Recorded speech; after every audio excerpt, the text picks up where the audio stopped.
we're going to talk about critical topics, addiction theory and therapy. We're going to go life process program versus the disease model.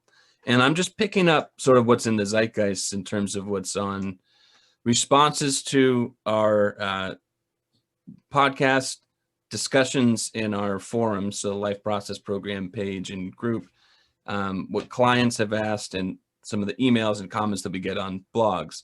And that's really great that you're out there, getting that kind of feedback and integrating our approach. We're trying to make our model something that fits in with people's thinking, and it's not always a natural way of thinking. So the fact that you're doing research on that, it's invaluable. Thank you.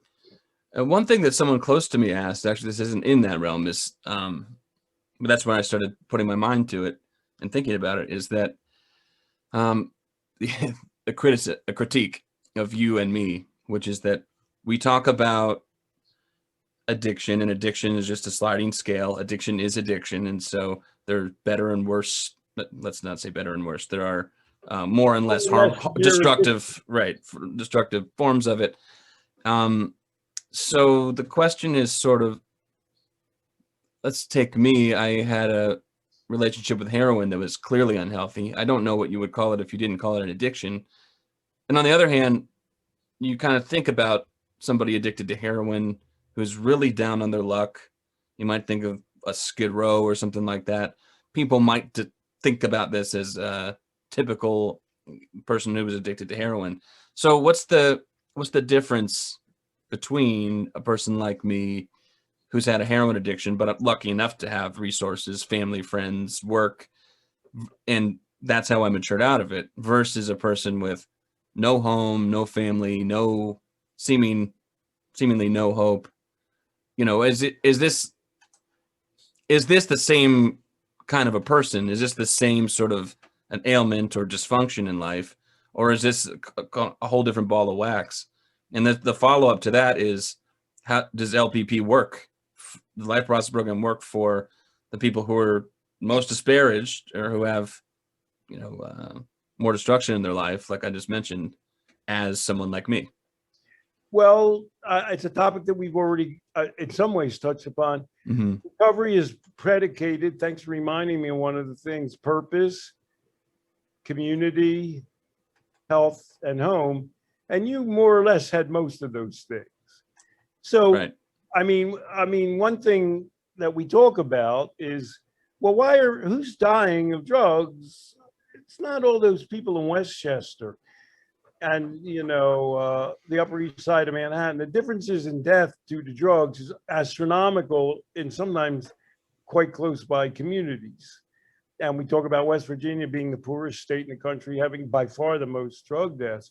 And so people in the first place are less likely to become addicted if they have those pillars of existence, and they're much easier and more likely to get better. I mean, your path out of addiction, you could see which way to go. You had family help, you had work skills, you had a community. People would say, well, you got better. But what about people in the inner city?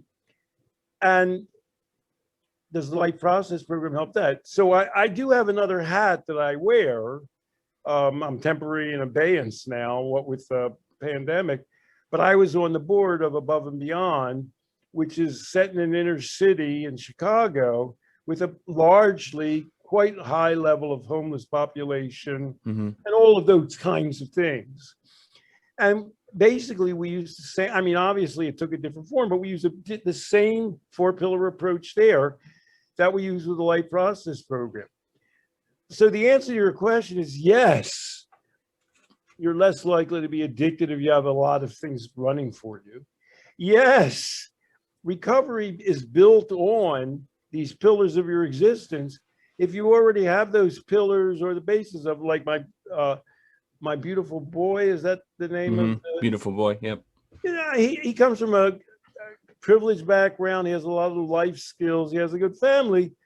By his early 30s, he quit his addiction, and everybody says, hallelujah. He didn't get it from rehab. That's not a rehab book Nick Sheff wrote, or David Sheff's father, but it's a pillars book. So then, you can read all of that and say, what if he didn't have all those things?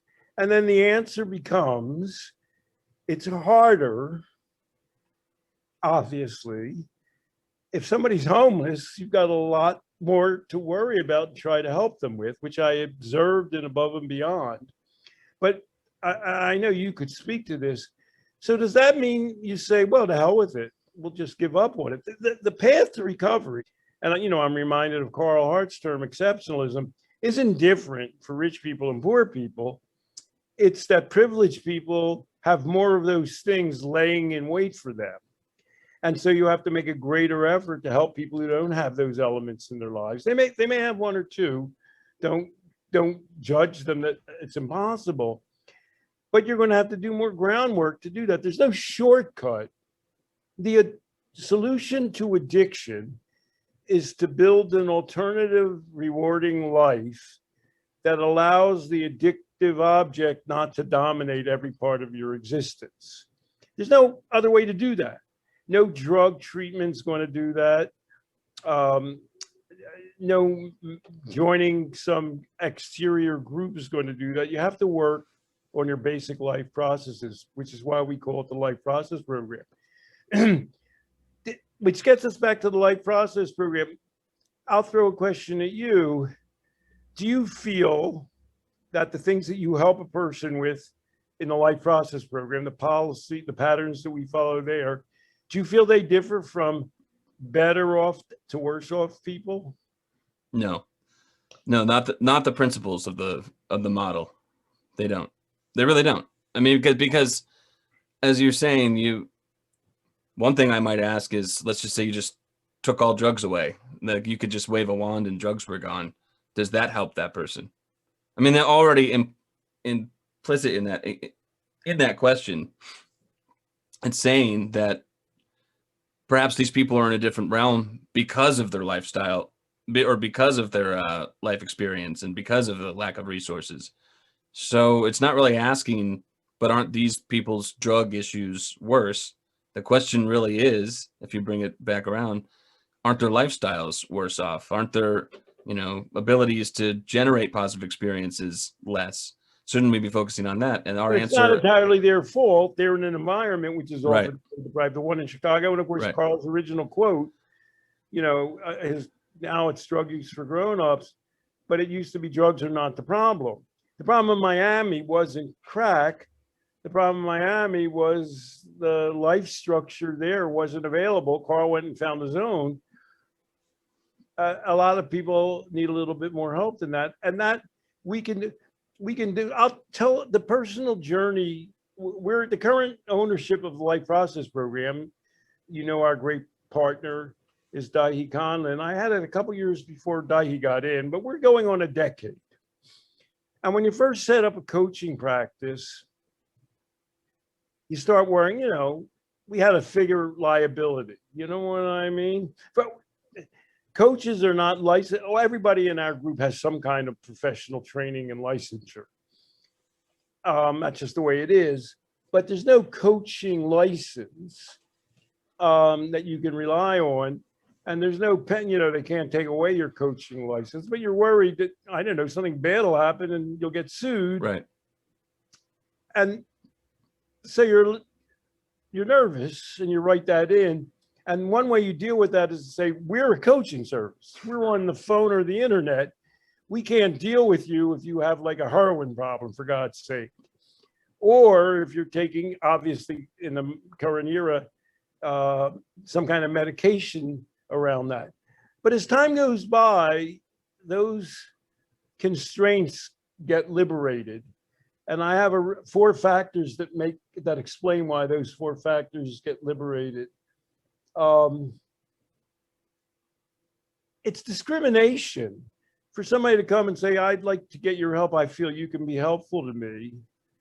And you say, sorry, your problems are too bad. We only help people, don't really have problems, which is a little bit what the Betty Ford Center does. If you can afford $75,000 a month, you've got some assets coming in. The second thing that made us less nervous or more willing was just practice. You're going along, and at some point you realize, some of these people have more severe problems than I thought. We wanted to eliminate people like with real severe problems, but that's just not the way life works. Some people come in and they have pretty severe problems. And then what do you say? Oh, I'm not going to work with you because I'm coaching on the phone. And the third thing that ties into is choice. I mean, the person is saying, I want you to help me. Right. And I feel you can help me. Perfect. Yep. You're not going to say to them, oh, screw you. You're crazy. I can't help you. And the last thing is the alternative. The person can say to you, or you're aware of, well, what are they going to do if they don't talk to me? Well, the kind of people that we talk to, they've been in rehab sometimes, or they've been in AA, and they say, that doesn't work for me. I came here because I wanted to try something different. And again, what are you going to tell them? Well, screw you. So for all of these reasons, I've been doing this about 10 years off online. We've sort of gotten more of a spread our net wider. So let me reflect, because you hit on all the points I wanted to hit on. You could say, give an example for you, or well, you could say on one hand, well, think about somebody growing up in the projects, and I think about Carl, and you could say that, well, the life process program, an online program that costs a certain amount of money, not that it's expensive, but somebody growing up with limited resources might not be able to afford it. And do you really think that walking through a written exercises or what that person needs? Well, the answer is maybe not, or maybe, depends on what that person thinks, right? So that's what you're saying. This is a person coming to a coaching service saying, I would like help. And the next thing is, and so if not, then not. But if so, then you have to call us up. Right. Nobody gets forced into our program. Right. So when it comes to, it not being the right program for somebody, if somebody's coming voluntarily seeking help, I always ask, I've said this before to people who have criticized the overall model, would you like to volunteer to be the one that says to this person, no, this isn't for you, as you mentioned about, some of the more expensive rehabs. Oh, you live in, whatever, inner city Bronx. Yeah, this is probably not going to work for you. You should probably go to who would say that? You have to have a model that is understanding of what people's current needs are. And that gets to harm reduction. People, a lot of times people's efforts in prioritizing their needs goes to, well, how can I help you stay alive? How can I help you remain safe? So that you get in a position where you can do more critical thinking about what you want in life. Chicago had to be harm reduction. Right. Because people aren't going to walk in off the street and be homeless and say, oh, I'm going to kick everything right now and never use again. That's just, you might as well not be there. Or if you're going to reject people because, oh, for God's sake, you used again, well, then you're useless. And so we have to confront the possibility. We're a harm reduction program. We don't want people to hurt themselves. We're aware of ways that people can hurt. And we're not only are we not seeing them and checking their blood pressure, we're not even in the same city or time zone as them. We're building some kind of an element of trust with them where we're saying, look, we want to help you. And one thing we're sort of saying, well, don't lie to me. You know what I mean? Whatever's going on, I'm not going to put you down for it. And I sort of need to know. We need to discuss it because otherwise I'm just not going to be able to be helpful to you. Right. And, we don't, not only don't we discriminate, you mentioned people coming in that we don't offer a set of solutions. We have coaching to help people think about what their best sets of solutions might be given their context and experience. And we don't discriminate even based on, we don't expect that if somebody has gone to another form of treatment in the past, that they need to now say, but that didn't work for me. You might get the answer if we asked them, have you had treatment or had professional help for this in the past? They might say yes. And you might say, was it helpful? And they might say, yeah, it was to an extent. And then our question would be, what about that was helpful? And, what do you think we can do together to extend that and become more helpful, integrate that into more of your life. I almost laugh, and I hate myself for laughing when I had a residential rehab, and I would speak to each new group of people that came in. And sometimes the people in the group would argue with me about the life process program because they were indoctrinated in the 12-step disease. Well, the reason they were indoctrinated in the 12-step disease program problem was because they had been in and out of rehab. Right. So I really have to avoid being snarky and saying, why are you here as opposed to going back to X, Y, or Z? And they'll say, well, you know, I've been there 8 or 9 times and it's never worked for me. And so, you know, you have to avoid smirking, especially if the person's arguing with you. I know people like to argue, even with you, and you're a hard guy to argue with. And to, you know, sort of explain why, well, the disease theory, I have a disease, even though they've come to a place where it says out on, you know, on the internet, well, this is not a disease. You can go to a disease place. They're not hard to find. We're not that. Right. Right. Sort of like they're in denial. They sort of say, you know, I don't believe in the disease theory, but I'm not going to tell anybody. And so, you know, I'm just going to go here and pretend I don't believe them, but, you know, I am looking for something different. I was on the phone with a member of an organization called the Urban Survivors Union. And there was a person that was mentioning to me that she did methadone treatment, and she was told a story about herself that she lived, like she practiced that story about herself, but knew in the back of her mind something's not quite right, wasn't able to articulate it. And because of this organization, is able to become, like, for lack of a better word, liberated to the idea that, well, she's her own person and not all of these things apply to her. And I know that people come in with that sort of ambiguity about, you know, I've been told this, what else is there? Yeah.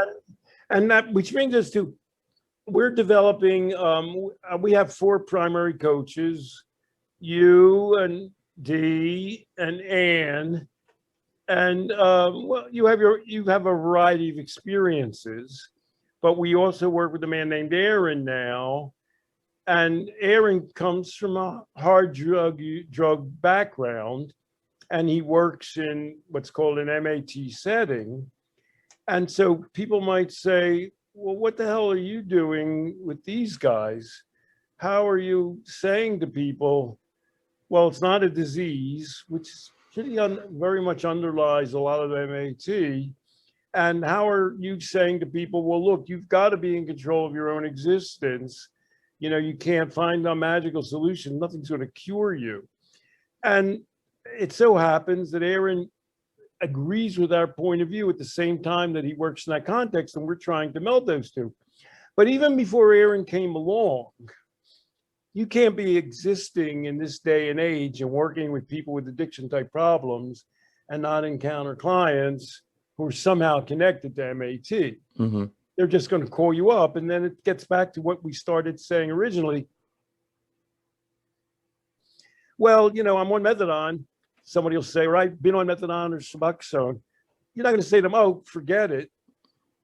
We're not going to talk to you.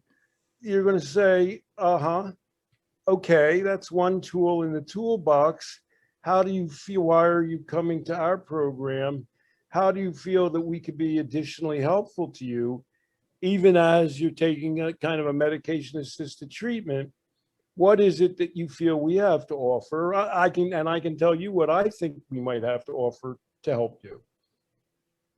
So that's the way that you kind of, you were talking about people coming in with residual understanding of themselves, or a story that they've been told about themselves. And so much so that they're arguing with you, who's trying to say, tell me about yourself. Like, no, this is the real me. I'm diseased. And you say, but this isn't really a disease place. I mean, we believe in asking. No, if you go back and look me up on the Oprah show, a bunch of very hostile audience, and every person in the audience, I say, well, tell me about how you went to AA and how it worked. And nobody's story was actually an AA story. Right. Yeah. I did see that. I did see it. One guy goes, well, I quit drinking and then I decided to go to AA. I thought you're supposed to go to AA and then quit drinking. Right. Then our guy would say, well, I went to AA, but I didn't 100% quit drinking. You know what Right. I mean? Right. And so it's what,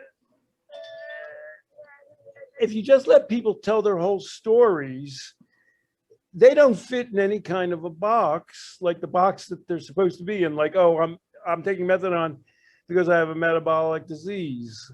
And so you just let them tell the story, and you just follow their story where it leads you and them.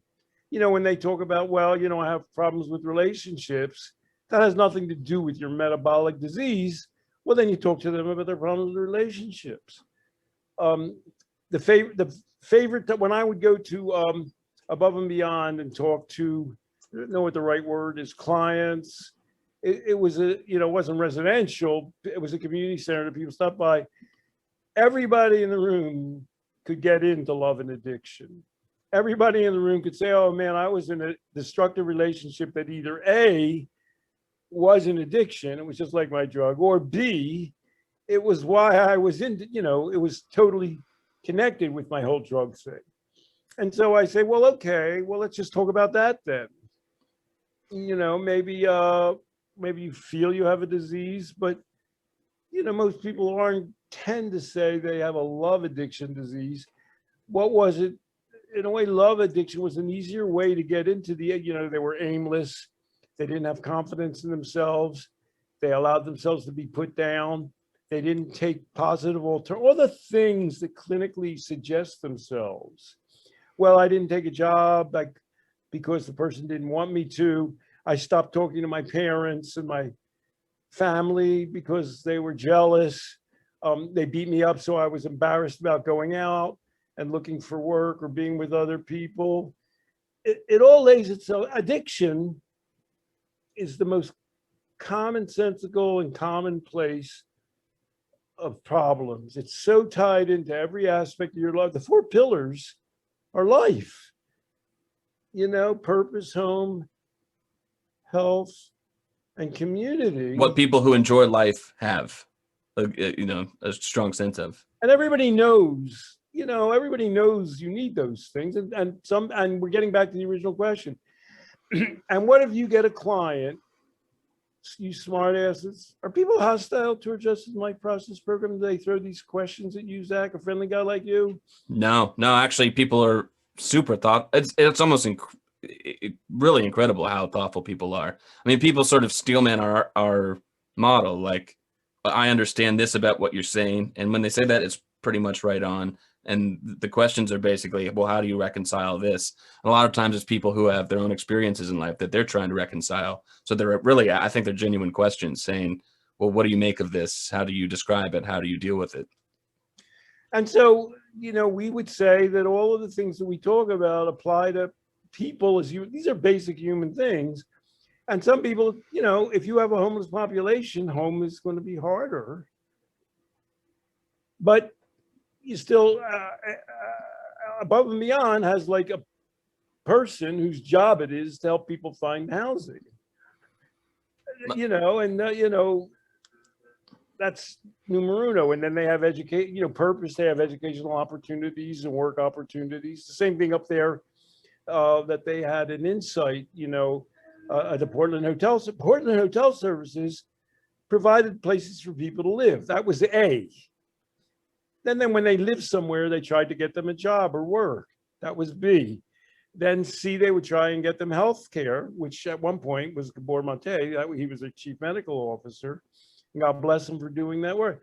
I mean, it's the same things. It's just that some of the things that we all take for granted or that we have a much easier, Right. Most people we deal with aren't homeless. So it's harder work, but there's no, giving people methadone doesn't deal with homelessness. In short, the life process program says, well, we ask, what brings you here? And then people say it's some kind of a problem. It would be really strange if that someone had no problem. We might say, I think you're in the right place. But everyone has some sort of an issue. And we ask and get people to articulate and brainstorm what resources and skills and, beneficial life elements do you have at your disposal currently. And then we say, what do you need? and then we help them strategize and think about how they use what they have to get what they need. And that, We don't discourage them by saying, well, you'll never get better because you have a disease. right.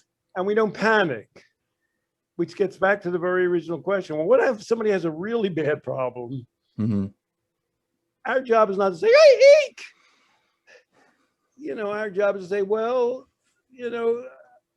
everybody I've dealt with people with worse problems than you. I'm 75, but if you've been around a block a few times, you've dealt with some bad problems. You can say to people, okay, calm down, we can handle this.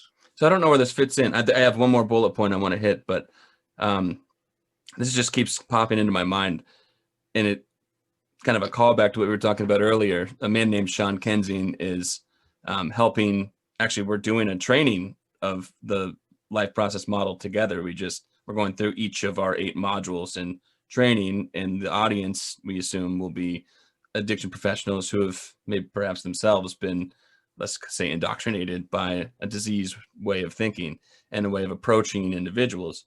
But perhaps people who want to broaden the horizon. And one of the questions that he's sort of doing the same thing that I am, but in that community, gathering thoughts and questions. And a question that people might have is, what do you do when you think a client's lying to you? And Sean's thought was like, well, people are going to be thinking if someone's lying, you got to get the truth out of them. So what's a softer, more LPP like way to do that? And I'm thinking the same thing that you are. That funny. I'm thinking about when people are lying. Maybe it's not lying. I'm usually thinking about people who are calling themselves something that they aren't, like I'm diseased. And so my answer to that question was, it's not about how do you call out somebody for lying in a nice or tricky way. It's more, how do we keep this conversation productive? That's really a good way of putting it. And then, let's say they are lying. It's usually not that simple. And then they say, A, and then we work on that for a while. And then they say, well, I'm not really married. I don't have a home to go to. Mm-hmm. And, you have to smile and shrug. But then you say, all right, what are we dealing with? And let's start there. I'm not going to throw you out. That's it. It's your problem. Well, you have fewer life connections. I can see why you might lie. It's like we're inviting somebody into a space where we say, throw it all out there, go ahead.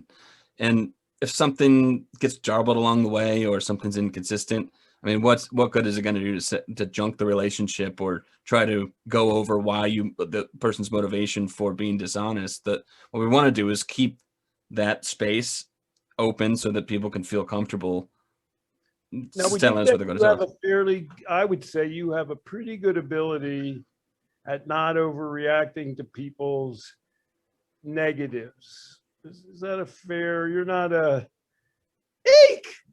about you've got a problem person. My intuition is that I can finally, people have negatives, and that's part of what's makes me curious about people. I mean, I've lived with myself for long enough to know that I have negatives, and I have to believe that I'm something of a person who can make something of himself and lives a decent life. So yeah, I don't overreact to it. You look at yourself as a model of a person who at one point or another might not have looked so good, if they brought you down to the whatever, right, psychiatry ward or police station. Well, it's a gift, and the life process program encourages it, and it gets back to the very original question. We don't reject anybody, really. You know what I mean? We'll talk to any human being and try and do as much as they want to try and do. We'll try and help them do. So here's the last question. It's good that we saved this for last. There's a curiosity about if people can jump on board with our idea that addiction is not a disease. I think there's a subset of people who are wondering, okay, maybe addiction's not, but maybe depression, anxiety, mental illnesses, so to speak, are, or that there is something hardwired about a person, or there is a disposition that somebody has that, makes them vulnerable of just acting some certain way or being deficient in some of the lifestyle things that we've brought up. And is there some level, or there's some people that need to just be, it's more beneficial for them to be medicated or under the auspices of some sort of therapy or No, something? we don't, again, going back to when we originally created the Life Process Program, we were very aware that we're not treating people in the here and now. We're somewhere on the phone or the computer, and they don't even have to contact us. If they Mhm. miss an appointment, we're not going to go grab them. And so in our section on anxiety and depression, we kind of try and have it both ways. We say, well, look, if you feel that you have a deep emotional issue, you should seek help for it. Mhm. We're not here. We're not a suicide prevention line. If you feel you need to try those things, and if anti-anxiety or anti-depression mechanisms, medicines are helpful to you, please, we have no judgment about that. We'll talk to you about other things.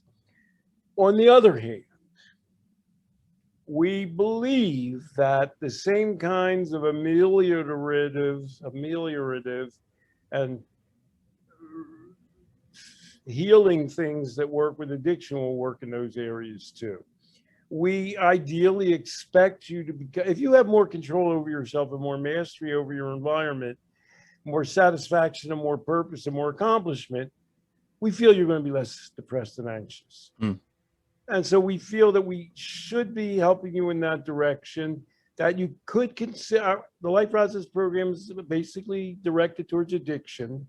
We don't ask people to call up if they're deeply depressed or anxious, and that's their problem. But a lot of people have those problems. That's just the way life works.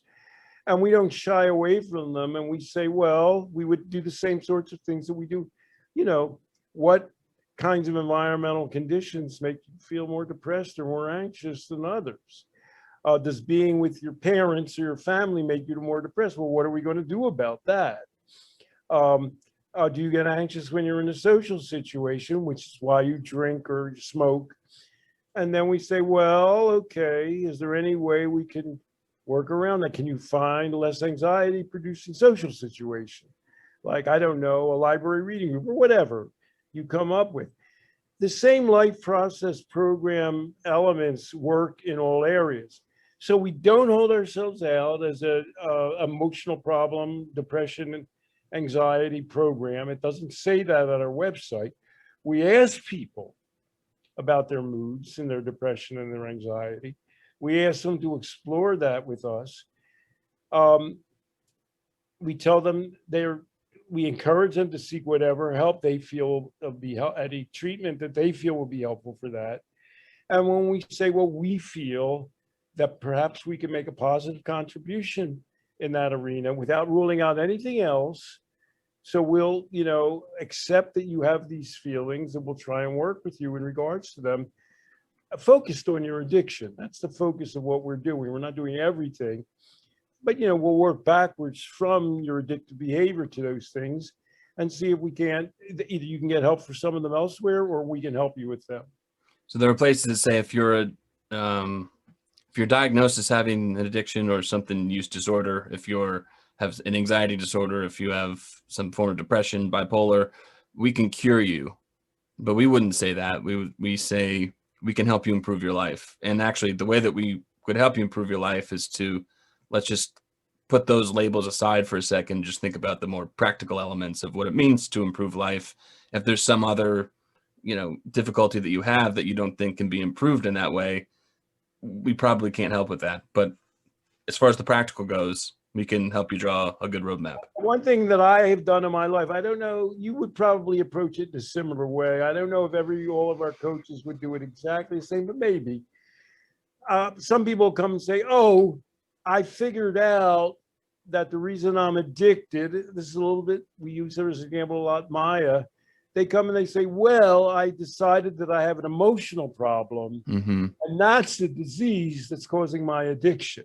I believe that about myself for a period, and not that long ago. And so I'm not, I don't put anybody down if they're paying me to help them. But there are a group of people who say something, oh, you're 100% right about not the disease of addiction. I really had bipolar disorder, And I was using the drugs or the alcohol to address the bipolar disorder. So I agree with you. I don't say, well, that's not how I think about it. I think about, whatever emotional and other kinds of problems that you're dealing with. And I put all of them in a life context, and I want to help you function back the best way you can in dealing with them. Perhaps you feel we're not giving out medications, that's for sure, on the internet. So you're not getting them from me, and that's kind of up to you. It's sort of up to you if you smoke marijuana and drink too. You know what I mean? All those choices are your own, but within that framework, my goal is to help you function better in your environment, and we'll take it from there. And I'm sure you and all the coaches hear all kinds of self presentations. I don't put people down if they tell me they're bipolar, but I don't wax poetic about it, and say, oh, let's talk about how bipolar you are for the next 3 weeks. Right. I know that when we first met or first had correspondence, I mentioned that I was trying to wrap my mind around what exactly led to my addiction, and those are things that I thought about as what are the diagnoses I could have had. I mean, I'm somewhat compulsive in some ways, so maybe I could be OCD. I certainly have a sensitivity to sensory input, especially sounds. So I probably could be somewhere on the autism spectrum. All these things that would put a label on it, and what would that do? I mean, maybe I could get a medication out of it or something. But even after that, what would that do? I still have to live my life. So the way I reconcile all of that is to say maybe all those things, but it's the answer for me is not going to be any different. Doesn't matter if those are the way that I was born or the way that I am now has made me addictive. It's what am I going to do about it? I deal with people who are smart, regular people. I deal with a bunch of people, well, not that many people, but some people will throw in things into their conversation like, oh, I'm OCD or they're OCD, you know what I mean? Mm-hmm. And then I deal with other people who don't do that at all. And I wouldn't say that group of people has fewer problems than the other group. And I wouldn't say they've had less trauma in their background, but they don't discuss their lives in terms of labels and conditions. And one thing we might do in the future, one of the charts, one of the slides I had in my presentation that's available at the Stanton Peel YouTube is you may be a disease theorist if somebody presents an issue, the first thing you do is apply a label to it. Oh, for God's sake, you're OCD. For God's sake, you're bipolar. You don't know that? That's not the numero uno way that I react, that we react, or that the people I enjoy react. And I don't think it's helpful. All right, Stanton, thank you. That we did, like always, anytime I get uptight about time, my segment goes longer than your segment. So thanks for bearing with me. But we did some queries from the crowd today, and I think that's going to be really useful. It's really great that we're responding to the Life Process Program sympathizers, but LPP curious, we call them. All right, happy Sunday, and thanks again, Stanton.